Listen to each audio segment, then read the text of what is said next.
Kia ora everyone, Richard Liu here, editor at NZ Entrepreneur Magazine. As you know, it's Global Entrepreneurship Week and we're celebrating that through our Innovation Nation series. We've been seeing some amazing stories of entrepreneurial Kiwis in all sorts of industries. I'm joined now by Heath Milne. Heath is the Chief Executive over at Development West Coast over there in Greymouth. Looking forward to finding out what's been going on up there on the coast. Thank you so much for joining us today, Heath. That's a pleasure, Richard. Awesome, cool. So for people who may not be aware of what Development West Coast does, often referred to as DWC, can you just give our viewers a bit of an overview, the work you do, and what it is in terms of supporting sort of local entrepreneurship or the innovation sector over there on the West Coast? Yeah, absolutely. So we've got three arms really. So we're a commercial finance entity. So we actually have a fund that we support local businesses that are not necessarily startups, but we invest in local businesses, and that will what we're aiming to do is improve GDP and increase employment and quality of employment. That's our main focus. But outside of that, we're also the regional tourism organisation. So we have the tourism promotion and destination management brief for the West Coast, and we're also the economic development agency. Within that, we control, or we look after the regional business partnership activity here on the West Coast, and that obviously a big part of that is working with Callaghan Innovation, helping businesses to accelerate and grow. And we also we've got a couple of programs that we run. One's Co-Starters, which hopefully a lot of viewers will know about. It's a pretty good program for startup businesses. And we're actually supporting the Young Enterprise Scheme, which is these high school businesses, which is always lots of fun. Yeah, and absolutely, people will be, I believe, quite familiar with Co-Starters. Great program that, and of course, the folks at Young Enterprise Trust just do an amazing job helping get our future entrepreneurs up and running while they're at school. So super cool to hear. Now, look, you guys have had a heck of a time last sort of 18 months or so. Not only obviously with our shared experiences of dealing with COVID pandemic and the hit we've all taken in terms of business and visitors, tourism, but then throw on top of that some those floods that you guys have experienced, and just sort of, I guess, pulling yourself back from that. How are you feeling, Heath? I mean, you kind of get over people talking about how resilient West Coasters are, which is actually true. But there's been a whole lot of hits in the last couple of years, and you're right, COVID is certainly the most the most impactful one. But there's been several others, mostly weather related. We had the floods in the Buller. Prior to that, we've had several events where we've had road closures and people trapped, etc., and that's impacted on businesses. But it's kind of, I think these days, uncertainty is the new certainty, isn't it? You don't know what's around the corner, and that, for me, I've only been in this role for less than 2 years, and the amount of surprises that come that you weren't expecting, it just seems to be accelerating. And putting COVID to one side, I think that being adaptable and nimble to change is becoming more important, because it's those sort of things are going to keep coming at us. Yeah, so true. And if we think about what entrepreneurship is, it is about dealing with uncertainty pretty much all the time, and looking to that's the given, I guess, in our jobs are to go ahead, create, innovate, and create value in any case. So yeah, I'm quite curious because I believe you are born and bred sort of coaster, on the West Coast, yep. But you've spent through your career quite a bit of time overseas, and then have returned, and now, obviously in your current role, to make hopefully the place a better place all around. But I'm quite fascinated about, say, your perspective on how maybe things have changed over the years. If you were to look back 20, 30 years or so, what's your sort of take on how the West Coast has sort of come on, so to speak? Yeah, I think the change. There's certainly been some change in business activity. There's been some change in people's perception here on the coast. I think it's a bit of a cliche, but we are a bit behind the rest of the world, and that's probably understandable. But I think what I've noticed since I have been back on the coast, and I was away for 14 years over in Europe. What I've noticed in the last 2 years is that pace of change is accelerating, and certainly noticing it in the younger generation. I think there's a generational shift that is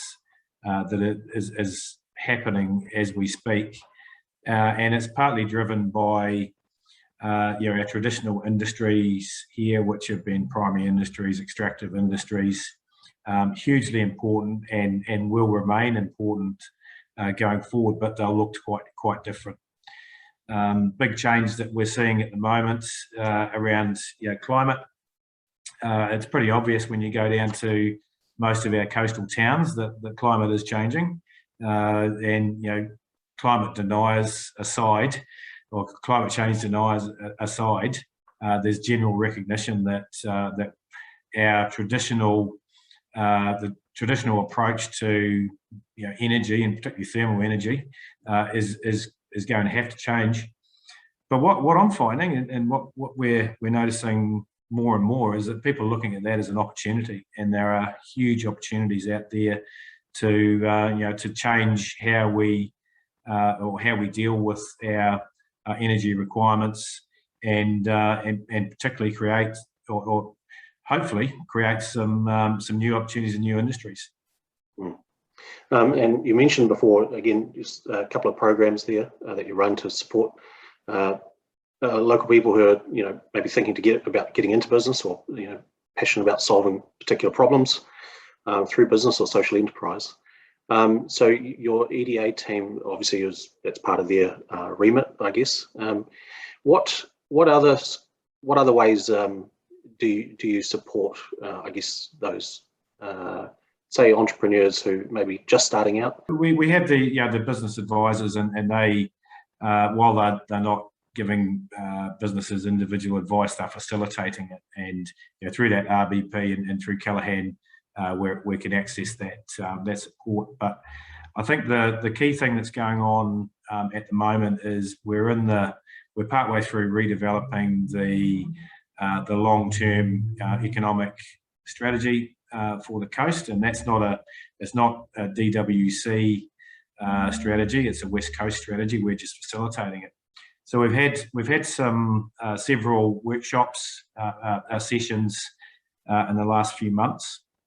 And what we've found is that the level of engagement across the board, from business, from local government, from iwi, from government agencies, and from community groups, has been really phenomenal. And we've had great engagement.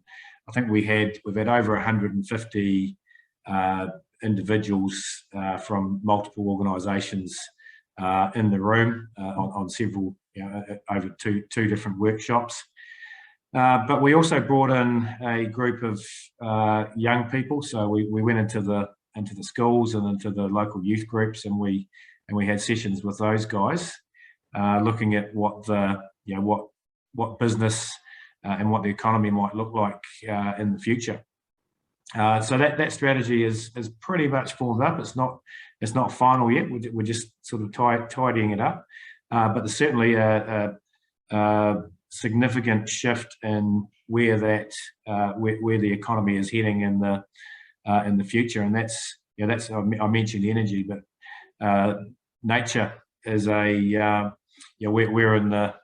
live in paradise here on the West Coast, and traditionally there's been a bit of I'd say some tension between nature and conservation and business, and that's certainly changing. There's now much more alignment in the opportunities that exist in leveraging the benefits that we have here, the uniqueness of our environment, and actually making some money out of it and getting some businesses leveraging that and creating some real value.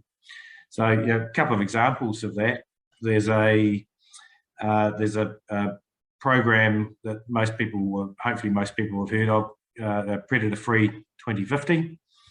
And there's a company operating here in South Westland called ZIP, which is Zero Invasive Predators, and they're trying to eliminate all predators from some fairly rugged country in South Westland. Now, employing quite a few people, but they're pretty much scientists. So these aren't just people going out there, killing animals. They're actually applying technology that is world leading and doesn't exist anywhere else in the world, to actually take a big area, eliminate all the pests from it, and control it. We're talking artificial intelligence, cameras that can identify individual animals and species, and they can go back and ensure that there's no they don't come back. And that technology is applicable right across the world. So we see that as a real export opportunity that is not being done anywhere else. So that's just one example of where what would have been would have been seen as a hindrance to the economy is now actually going to be a benefit and a strong growth area in the future. Yeah, absolutely. It's a great example. And, indeed, we've seen some of the stories coming through from your area this year in the Innovation Nation series, just a really wide variety of different businesses, including digital, with the likes of Ruby Play Network. Yeah. It's doing crazy stuff from, this little part of paradise, as you say. So super cool. I don't profess to understand it, but they're certainly, I had a bit to do with those guys, and they're connected around the world, and they're doing some really high tech stuff. And that they're finding that it's not just local people. The people are coming in to get involved in it because it's nurturing a cluster of professionals there that have all got these gurus that know about that stuff, and it's just going from strength to strength. It's great.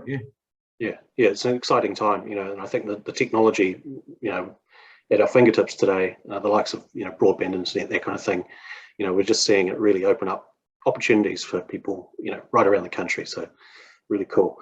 I'd like to just ask you if you've got any standout moments, I guess, if you were to look back at 2021 so far. I know we're not quite at the end of it yet, but just the amount of work you guys must have been through, supporting businesses this year, your team, anything sort of stand out for you, if you were to look back on this year? Yeah, I think that's been this year. We've been sort of dealing with COVID version 2, haven't we?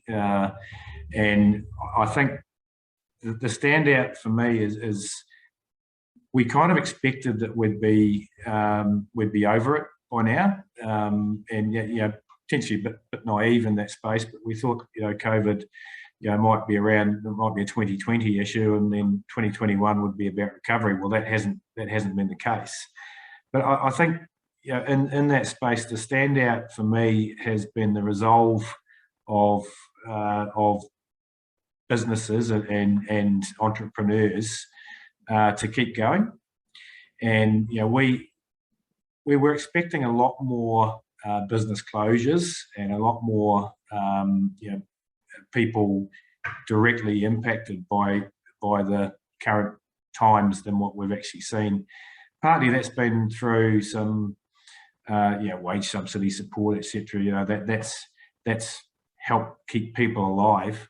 But there's actually been some quite innovative thinking come into to a lot of areas to help with that.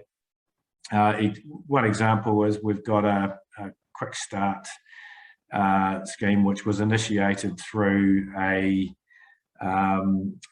Jobs for Nature project. Again, that's government funding, but what it's morphed into is people have got hybrid jobs.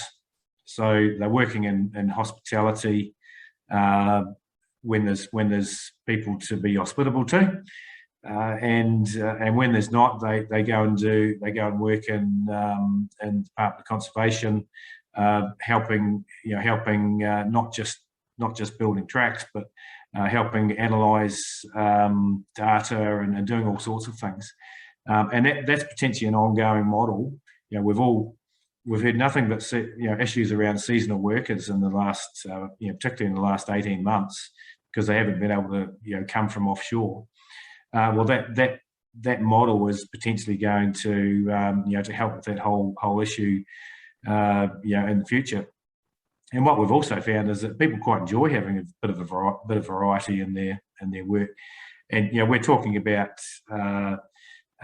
hospitality workers, etc. It's not necessarily highly skilled, but there's a lot more satisfaction coming out of those roles when they've got a bit more diversity in them. So that's probably a standout for me. I think that the collaboration between different businesses and different industries to think of innovative solutions to the problems that we're all facing. Very cool. Now, you mentioned a bit before the 100-year strategy, the West Coast strategy, and the role that you guys are playing in sort of helping roll that out is nearly there or pretty much there. Yes. Yeah. 30-year strategy. Yeah. Right. 30. Right. Yeah. And so, if we were thinking more specifically around supporting at the coalface, so to speak, startups, entrepreneurship, local business owners, what might they have to look forward to coming from the DWC team next year? Well, we're starting right at the coalface actually, and what we're trying to do is encourage more entrepreneurs or more skilled people to either come to the coast or stay on the coast. So we're working with some of the larger businesses here who are struggling to get to retain talent, to actually put some scholarships in place for students, tertiary students, to go off but actually come back and be bonded to the coast. So what we're trying to do, we're trying to raise the bar as far as the standard of education, and we're mindful that we've got some really talented people that grow up and get to a certain point on the coast, and then they disappear, and people don't want to let them come back because they have actually they've got quite a lot to offer. So we're actually trying to encourage and nurture the talent that we have here. If you're asking about any individual sort of focus area that for entrepreneurs to come to the coast, I'd come back to those probably three areas. One is energy. One is that whole nature opportunity, and that technology that we were talking about before. There's a growing network of highly skilled people here in that area, and we've got great connectivity, and the lifestyle obviously is the big attraction for those people. Talked about the energy sector. That's probably one of the big focuses for us for the coming year. Renewable energy is going to be required in abundance, and we haven't got that in this country, but we've got quite a lot of potential here on the coast for hydro. We've got potential for geothermal, believe it or not, and we're doing some work on hydrogen as well. So those we're never going to be the Silicon Valley in technology, and we're never going to be the Middle East in energy. So it's much more niche and small focused that the West Coast can play in that whole place, in that whole space, I should say, and that opens up the door for for innovation, and we're certainly looking to support that, not only by through the traditional means of RBP and co-starters, etc., but also commercial finance. That's fantastic. Yeah, that's going to be super interesting to see, this convergence of those three sort of sectors, as you mentioned, and again, hopefully with its own unique West Coast flavour, because that's what makes what we do so interesting, isn't it? We want to inject our local flavour if we can, and keep our uniqueness, our own brand, if you like. So yeah, I couldn't agree more. The West Coast identity, is. I think we've been called feral by a prime minister in the past, but actually the sort of rugged West Coast reputation is an advantage when you leave the coast, and we need to actually celebrate that and leverage that, but be smarter, but do it in a smart way. Brilliant. Yeah, cool. All right, well, Heath, it's been an absolute pleasure talking to you. Thank you for being part of this series, and again, we've been really inspired to see some of the stories coming out in terms of business and innovation from your area. Are there any final words you might like to leave any West Coasters watching us with? Well, thanks, Richard, for the opportunity. And I suppose all I'd say is I've come back to the West Coast, for my own personal reasons, and wanted to get back and contribute to the to the growth of the economy. But all I can see is opportunity. There's a huge amount of opportunity here on the coast. We need more talented people, and there's it's a great lifestyle. So I would encourage any budding entrepreneur to look at coming to the West Coast, and have a look at what we can offer as an organisation to support people, because that's what we're here for. But I just encourage people to look at the coast as a place to come and do business. Brilliant. Cool. Well, that was Heath Milne, Chief Executive at Development West Coast. Heath, once again, thank you for joining us. Thank you, Richard. It's a pleasure.